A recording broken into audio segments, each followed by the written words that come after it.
Hey gang, welcome back to another episode of the Trading Coach Podcast. First timers, my name is Akil Stokes. I am a Forex trader.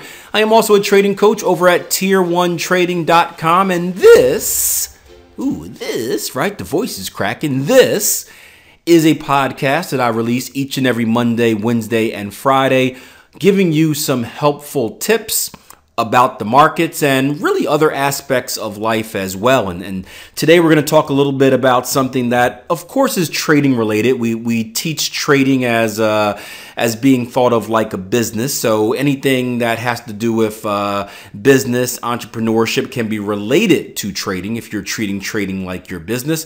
But today we're going to talk about really how to manage time, how to prioritize work. And the idea came really when I got home today. I got home today and I was rushing to get home, clean up a little bit, stuff my mouth with some food, of course, and then rush my kid to Taekwondo practice. And I saw a truck outside of my house. I'm like, oh man, what's happened now? Recently, we've been this has been a bad year in the Stokes family for house issues. We had a roof redone. We had a big mold disaster in the basement that just came back. We had to fix this. We had to do that. The car crash is just, it's one of those years where everything happens. To put a positive spin on it, at least we're getting out the way. And we did have a healthy kid, which is, that's the best out of everything. But the guy comes down and he's quoting us, he's a landscaper, he's quoting us on some yard work. Now, if you've been shamelessly following me on social media, you know that earlier in the year, I made it my goal. I was inspired. I was motivated. I was determined to conquer the biggest hurdle of them all. And that was my backyard. Each and every year, me and the wife try to attack the backyard, have it looking nice, de-weed, put flowers in, do all the stuff that you're supposed to do, all the stuff you see on, HGTV. And every year we come up short. But this year was going to be different. Why? Because this year we had a plan. And we got to work. I documented on Instagram, day 1, de-weeding. Day 2, replacing the soil. Day 3, this. Day 4, that. And it was going well. Fast forward a few months later, it is a complete mess. It is a jungle out there. I was embarrassed to talk to the guy. He said, yeah, there's like a tiger, a wild tiger roaming in back of your yard. That's how disgusting and out of control it is. And I was explaining to the guy, I felt embarrassed, but I'm like, when we first got into this neighborhood, I remember me and my wife, and we're both kind of blue collar people, kind of just, do all the work yourself, roll up the sleeves and get it done. And when we first moved into this, we were in the city first. We moved back into kind of a more secluded neighborhood, to put it that way, with houses that cost a little bit more privacy. And I remember seeing landscapers doing people's yards, and I'm like, why would people ever waste money having other people do your yard work, right? Because we grew up where you get the push mower, you get out there, you put some music on, you have at it, and obviously we're not used to having this much land, and we tried it ourselves, and, it took like a week just to mow the lawn. And by the time we were done, the first part that we started off had grown back, and it's like, okay, now we see why. And it wasn't a useful, it wasn't using our time the right way. And it didn't really become a priority. And I'm explaining to the guy outside, I said, yeah, we had all these intentions. We started off good. We had that month where it just rained like every single day of the month. All the weeds came back. And to be honest with you, we're both entrepreneurs. We both work from home. It just wasn't a priority to do the yard. So that's what made me think of today's episode about how to prioritize your work, because many of you guys are going through the same thing. Maybe not necessarily with your yard, but understand that I work with aspiring traders on a daily basis. And I'm fortunate enough to work with a very serious group, right? When I first got started, I still answer every question I get on the internet, social media. Feel free to shoot me a message if you want. But this year, when we started Tier 1 Trading, one of our main goals was to create a community, right? A community of traders, because me and my partner, Jason Greystone and Darren Oglesby, we truly believe that, it's easier to become successful when you put yourself in a group with your peers, like-minded individuals, and you're all working towards the same goal. And I think that's proven in many different industries. So we wanted to put together a community of traders. That way, we can basically work as a pack towards the common goal. And it's been fantastic because I get to work with some very serious traders on a daily basis. And if you watch the recent interview that my partner Jason Greystone did with Mike Bellafiore, he's the owner of SMB Capital, which is one of the best, one of the most well-known prop firms in the U.S. Basically, our community of traders is on par with the traders that work for his prop firm. And that just says a lot about who we're dealing with and the seriousness of them. And one of the tough things that happens with this group is that many of the traders have full-time jobs, right? They're not in the situation where, like me, where I have nothing better to do than trade all day. Trading is the number one goal. They have to go out there. They have to work. They have to feed their family, right? Create income while they're learning to trade at the same time. And that's extremely hard. I know the internet says a lot about how easy trading is. Not true at all. Trading takes a massive amount of effort just to not be bad, right? Not even talking about being good. Just to not be a danger to yourself, it takes a massive amount of effort. If you ever want to make that jump from just not being bad to just kind of struggling in the middle to actually being good, you got to 10x that, right? You got to 10 times that effort you put in, right? There's a little Grant Cardone for you, right? 10x it, yeah. Put a 10x it and work that much harder just to have a small chance at being good. So a lot of what we deal with traders is working with them on how to prioritize their trading, because they only have, or their education, I guess you can say as well, because they only have a certain amount of hours in the day to work on this goal. So they want to make sure that they're very efficient with that time and they're not wasting anything. So I thought this was a cool article. I'm going to share it with you. I'm going to read a little bit, but paraphrase some of it and kind of give my opinion as well. But the article is called The Everything is Important Paradox: 7 Practical Methods for How to Prioritize Work. I'm surprised I can say that word. I've never been able to say that word, prioritize. So I'm doing good, right? And this is by Jory McKay. And of course, I'll put a link in the show notes attaching to this. So let me get a quick sip of my agua and then we'll dig into things. That's good. Good thing about having your own podcast, you can do stuff like drink water on air. Nobody cares, or maybe you care, but there's nothing you can do about it. So one of the biggest struggles in the modern workplace is knowing how to prioritize work.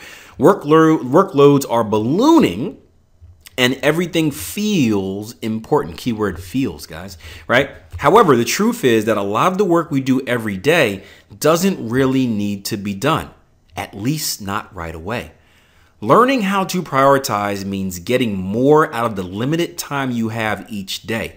It's one of the cornerstones of productivity, and once you know how to properly prioritize, it can help with everything from your time management to your work-life balance. But while the elements of prioritization are simple, for example, know what task needs to be done first, then rank them, right? It's far from a simple exercise, guys.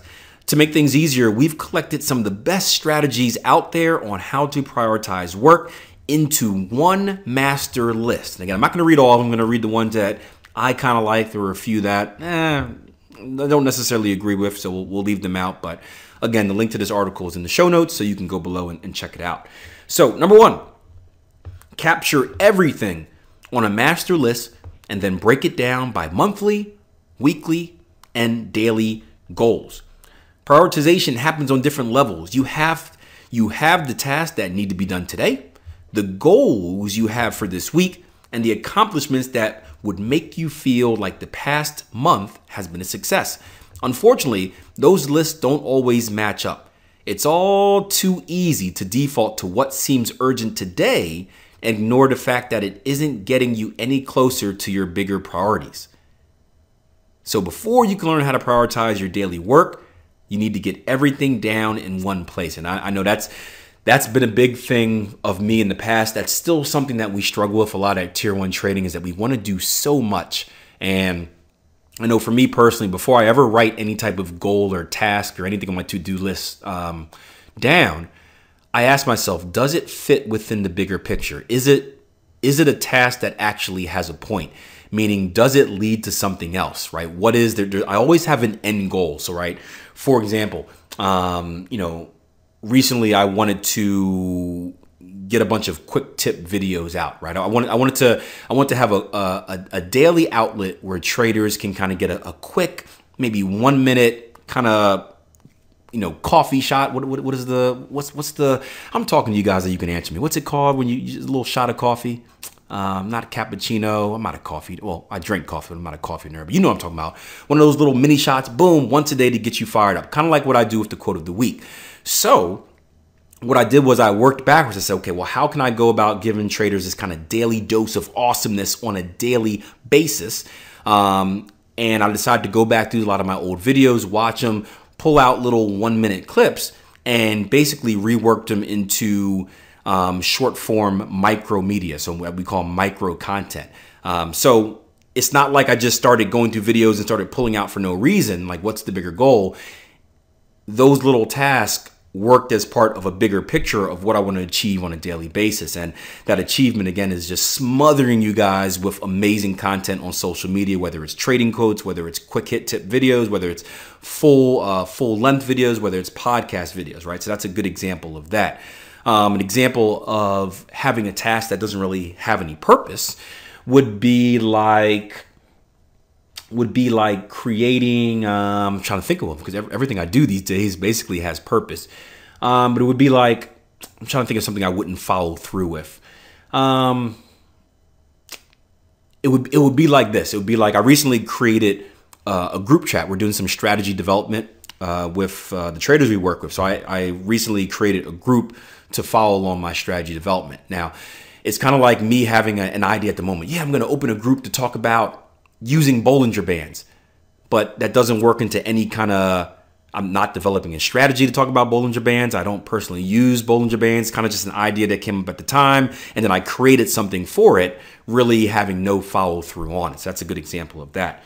But here's what you do. So you start by making a master list, a document, right? An app or a piece of paper where every current or future task will be stored. One great way to do this is David Allen's Get Things Done, right? GTD. In the trading world, that means good till day, right? GTD methodology, which is a 5-step process that they're going to write in depth in the guide here. But once you have all your tasks together, it's time to break them down into monthly, weekly, and daily goals. As productivity consultant Brian Tracy explains, your monthly list pulls from your master list. Your weekly list pulls from your monthly list, and so on. This way, you know your daily priorities are aligned with your bigger goals. I guess I could have just read that instead of telling you guys, instead of going off on my rant, right? However, when setting your priorities, try not to get too task-oriented. Sure, checking items off a list feels good. Oh, yeah, it does. But you want to make sure you're prioritizing the more effective work. When filling out your different lists, remember the Pareto principle or the 80-20 rule, which says that 20% of your efforts tend to produce 80% of your results. Look for those tasks that don't just get checked off, but that bring you real results. Number 2, separate the urgent from the important with the Eisenhower matrix. And there's a graphic for this. I'll kind of explain it. Think about a 4-square, kind of a 4-quadrant type of chart with on your y-axis is importance and your x-axis is urgency, right? So the Eisenhower matrix is this, right? It's all well and good to say that you should learn how to prioritize work that brings, the most results, but how do you actually do it? In some cases, it will come down to experience, but when you're unsure, the Eisenhower matrix is the perfect tool to use. Developed by former U.S. President Dwight Eisenhower, the matrix is a simple 4-quadrant box that helps you separate urgent tasks from important ones. In basic terms, urgent tasks are the things that you feel like you need to react to right away, like emails, phone calls, text, or news, while important tasks are ones that contribute to your long-term mission, values, and goals. When looking at how to prioritize tasks best, ask which of the quadrants they best fit in, and then deal with them accordingly. urgent and important, right? Do these tasks, and these are kind of the quadrants that it falls into. So again, imagine just draw a square out, break it into 4 pieces. Y-axis is important, right? X-axis is urgent, right? And then you can kind of look for the matrix of which task overlap in say the quadrants where they're both really important and really urgent. So for example, just to give you a visual, top right, right? Top right-hand corner would be the most urgent and the most important because it's at the very top of the important axis and at the very right of the urgency axis, where task at the bottom left, right? The bottom left-hand corner would be of little importance because it's at the very beginning of the important axis, and of little urgency because it's at the very beginning of the urgent axis, right? So just like a trend, right? Top right, very bullish. That's a good thing.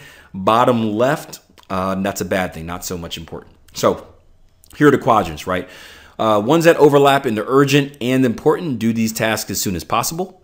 Important but not urgent, decide when you need to do these and schedule it. Urgent but not important, delegate these tasks to someone else. Neither urgent nor important, drop these from your schedule as soon as possible. Next method, number 3, rank your work by its true priority within the Ivy Lee method.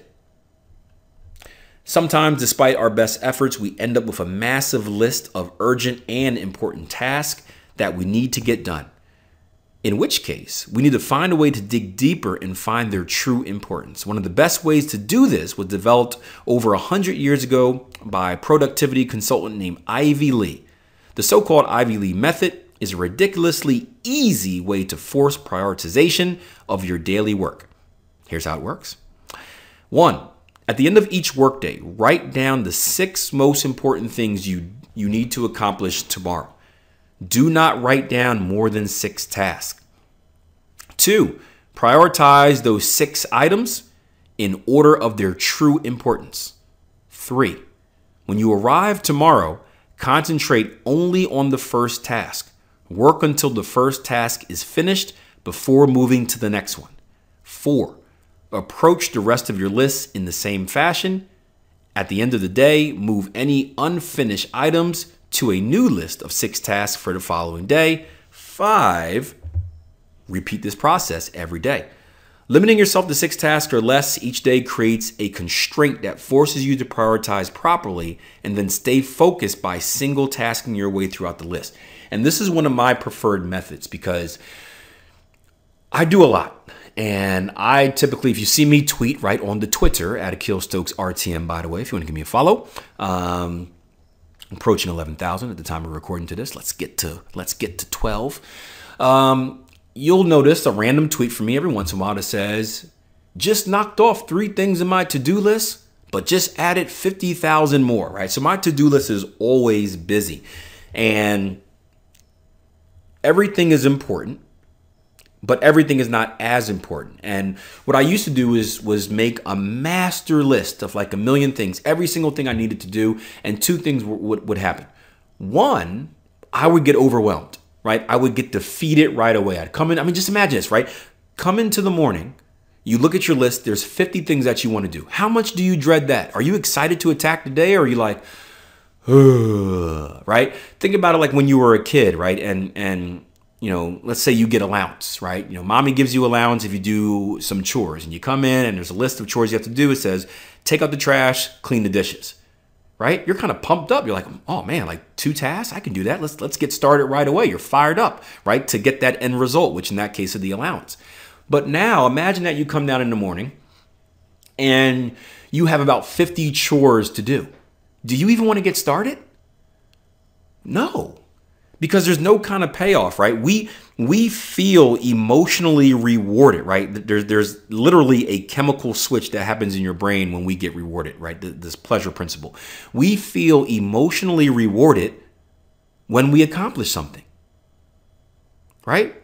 It's kind of like positive reinforcement for a kid. When a kid does something good, hey, good job, right? Here's a piece of candy. They feel good and they want to do it more, right? It's the same thing with tasks, right? When you complete a task, right? You know, all of you guys have probably done that, right? How do you feel after you've gotten through your to-do list? Or maybe you're at work and your boss gives you a certain amount of things you have to do and you got done with some time, right? How do you feel? You kick up the feet, you're like, oh yeah, I feel good, right? You feel happy, you feel excited, you feel accomplished, and that kind of motivates you for the next day. How do you feel when you work as hard as you can and you don't get stuff done? You feel defeated. You feel, even though you were very accomplished, you feel like you lost because you didn't complete the entire task. And that, again, that goes back to seeing that task, already knowing that you're not going to be able to get it done. And basically, if you've lost before you even started the battle. And instead of getting something done, you've got nothing done, or maybe you've done something, but you've did it half-heartedly. So I love the idea of cutting down your task into something that is doable, right? Making a meal that is eatable. Right? Eatable? Edible? Leave a comment below. Let me know which one's the right one. But I do that purposely. So I have my 50 million list, right? And I prioritize that with the urgency and importance and all that stuff. And then I bite off a chunk. I list the 5 things. I personally use a thing called Wunderlist. It's right on my desktop, so I can check it on my phone. I can add it to my phone at night. I can check it in the morning. I use Wunderlist, WUNDER list, LIST. It's free unless you want to get fancy with it. It's a great free tool. Not sponsored by them by any means. If they want to throw me some money for the shout out, I'll take it. But I just like it. But I use that. I track my 5 things. And I just make it a goal to work really, really hard, one thing at a time. You click the button, it gives you a little sound, woo, right? You feel accomplished, and you work towards the next thing. And that helps me slowly chomp away at that bigger list. And sure, things are getting added each and every day, and that list never goes down. And I kind of like that, right? If I ever had everything complete, I'd feel like I was slacking. But you do get those wins, because now instead of attacking 50 things at once, it's like, hey, I got 5 done. I won the day. I'll come back tomorrow and be excited and get 5 more things done and win that day as well. So I really like this one. Again, the Ivy Lee method. I'm going to skip the next one. I don't really care for that. So we're going to skip to number 5. Set the tone of the day by eating the frog. Ribbit. I'm not talking about you fancy guys who go out and eat frog legs. I've actually had some before, believe it or not. Tastes like fish more than chicken, in my opinion, at least the texture of it. But anyway, once you've prioritized your most important work in whatever method you choose, it's time to actually choose how to attack the day. How you start the day sets the tone for the rest of it, and often getting a large, hairy, yet important task out the way first thing gives you momentum, inspiration, and energy to keep moving. Man, it's like someone just said that. It's like someone just said that. Believe it or not, I'm actually reading through this article for the first time fully, right? Again, this is the Trading Coach Podcast. We're live, not rehearsed. Anyway, that's why a huge number of productivity experts suggest spending time on your most important task, MIT, right away each day, or, as Mark Twain famously wrote, if you have to eat a live frog, it does not pay to sit and look at it for a very long time. Amen to that. All right, just boop, pop it in, get it out the way. When thinking about how to prioritize your daily work, try to include one of these frogs at the top of the list. And if you guys can get that, basically, the task that you dread but you need to get done, you know, that one thing you have to do. For me, it's taking out the trash. I just did it, right? Instead of waiting until the day of in the morning and sleeping on it at night and getting upset about the stinky diaper smells, right? Just get it out the way. Get it out the way, free up the rest of your time, right? Feel like a winner, and everything else will feel better kind of after that, after you get that big thing out the way, right? Do stuff you don't like. I've been explaining that to my 3-year-old lately. He's like, you know, we were going to get a haircut today, and he didn't want to go. He wanted to play his video game, his little tablet thing. And I'm like, we have to go. And he's like, why? I'm like, sometimes you got to do stuff you don't like. Get it out the way. We'll be back home. You can play whatever you want to play, right? And you don't have to worry about it for another 2 weeks or 4 weeks, whatever he goes. All right, number 6. Cut out good enough. This is another one of my favorites. Cut out good enough goals with Warren Buffett's 2-list strategy. It doesn't matter how efficient and effective you are each day if you're working towards the wrong goal. That's why it's a good idea to Periodically reassess your long-term goals and priorities to make sure you're still on the right path. Here's one great method for doing this from billionaire investor Warren Buffett. As the story goes, Buffett ran his personal pilot through this process to help him prioritize his career goals. The first step is to write down your top 25 goals. This could be life goals, career goals, educational goals, anything else that you want to spend your time on. Now, circle your top 5 on that list. If you're doing this right now, right, finish circling before moving on. Finally, any goal you didn't circle goes on an avoid at all cost list. Rather than intersperse working on these goals when you have time, you should actively avoid them. These are the tasks that are seemingly important enough to deserve your attention, but that aren't moving you towards your long-term priorities. And again, this goes back to what I talked about at the beginning, how we often have so many thoughts going on. We want to do this, we want to do that, we want to do that, right? The most recent conversation was starting a prop firm, right? We all have shiny thing syndrome. We're traders, what do you expect? We're the same way with business, right? We want to do a million things at once right away, but sometimes we got to sit down, we got to discuss it and realize what fits into the plan, what fits into the bigger plan versus what's going to be a task that gets started and left behind. And I don't know how many guys were with us at the other trading company I used to work with, but that was a big issue there. We would have so many things, and I remember at the beginning, right? This is before I got there. I guess I was a student at the time, going into coaching. A good example is every time we would start a new task, a new project, a new training, a new system, whatever, we would start a brand new website. And before you know it, right, we had one company, but there was like 15 different websites and people didn't know where to go. And these websites were kind of half done, half tested, half this, half that.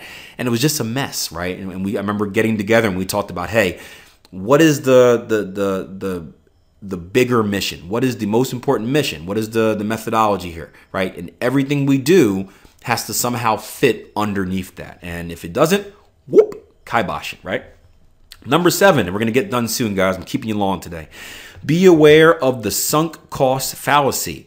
For example, don't fix a leaky boat, just switch vessels. And we can go into a whole rant as far as trade strategy development with this one, because many of you guys are trading systems that don't work and you're spending so much time trying to fix it. And at the core of it, it just isn't something that's profitable. It's something that is just random in the market and will never be profitable, yet you're still trying to fix it. I know many of you guys have been there. Sometimes it's better to say, hey, you know what? Strategy doesn't work. Toss it in the trash. Start from scratch. But we'll save that for another time. But some of you guys know exactly what I'm talking about. You're like, yeah, I've been there. Testing this strategy like 8 times, adding this filter, that filter, still doesn't work, right? There's something wrong at the core. It's not a filter thing. Something wrong at the core. Don't try to, fix the leaky boat. You're just going to waste time and energy. Time and energy that could be spent on developing a different strategy. Anyway, as you go through these prioritization exercises, it's important to remember to be flexible. No one knows the future, and prioritizing and planning is really just guessing. Sometimes you might prioritize a task only to have expectations or deliverables change on you. At this point, it's hard not to be disappointed, but you can't let that skew your judgment. Humans are especially susceptible. There we go. Boom. Messed up a word today. Susceptible. There we go. Susceptible. Man, gosh. To the sunk cost fallacy. A psychological effect where we feel compelled to continue doing something just because we've already put time and effort to it, right? Go back and listen to, I forgot what number it was. We're doing so many podcasts now, but there was one called My Biggest Investment Mistake, where I told you guys about my biggest, or our biggest real estate flaw. By the way, I'm going to have my real estate partner on the podcast very shortly, maybe the next episode, to tell his story. I've been wanting to do this for years, or since the podcast, well, really years, but then again, in this format, once the podcast started. Amazing story. But go back and listen to the episode. It's basically a piece of property that we bought, and we knew it was messed up. And we all knew it, but we kept trying to just Band-Aid it, right? Band-Aid. And, A Band-Aid is not going to stop a gushing wound, right? The only thing you can do in the gushing wound is kind of just like, hey, put it out of its misery and move on. And it took us about, maybe 3 years to kind of admit that and actually do it. But that's a great example of that. But in reality is that no matter what you spend your time doing, you can never get that time back. Time, right? The most important thing, time. And any time spent continuing to work towards the wrong priority is just wasted time. Sometimes our effort is better placed switching boats than trying to fix a leak. Amen. So, do I want to read that's about it. There's a little conclusion here. I'll let you guys read that. But I hope what you guys take from this podcast is the fact that you have to take yourself into account, right? It's one thing to try to be and act robotic. But keep in mind, we aren't robots, right? We are humans. We have emotions. Emotions affect us. They affect our mood. And I was talking to a guy in the barbershop today who his sister works for SpaceX. And we were talking about kind of the work environment there, how it's he said similar to Google, but a little bit more strict. But the mood there is to keep your employees happy, because a happy employee is a productive employee, right? An angry employee, a depressed employee, one that's sad and doesn't want to be there, they're not going to be as productive, or the level, right, of their work isn't going to be up to par.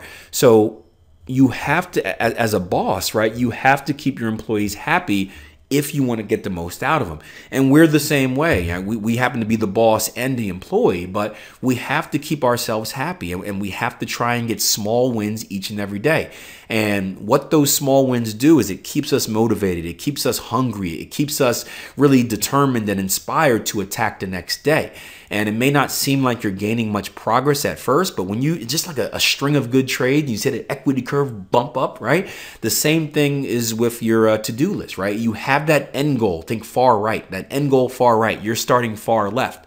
You want to get it right away, but if you shoot for it all right away, you're just going to fall and miss, right? But if you attack each and every day and you consistently string together days and weeks and months of attacking and destroying and accomplishing these small goals, you're going to be so much closer a lot sooner than you ever thought. And that's what the goal is. So take your small wins, guys. Think of those goals, prioritize those goals by importance and their urgency, and then start attacking them each and every day, but set it up in a way that you can win. And I promise you'll get closer and closer to your end goal. So thank you guys for joining me today. As always, if you like this, let me know. Leave a comment if you're watching this on YouTube, right? Hit that like button. Share this on social media. I don't care if you're listening on iHeartRadio, Spotify, iTunes, SoundCloud, Stitcher, CastBox, wherever. Give it a share and do this, right? Attach my name in that share, right? Say, hey, great podcast today by @Akil Stokes RTM, and I'll certainly respond and give you a shout out. So for you guys trying to grow your social media following, right? Nothing better than a retweet from an influencer, right? So go ahead and do that. And appreciate it, as always, the support. I'll see you guys on Friday for another episode of the Trading Coach Podcast. Until then, plan your trade your plan, stay hungry, stay determined, stay motivated, and go win tomorrow.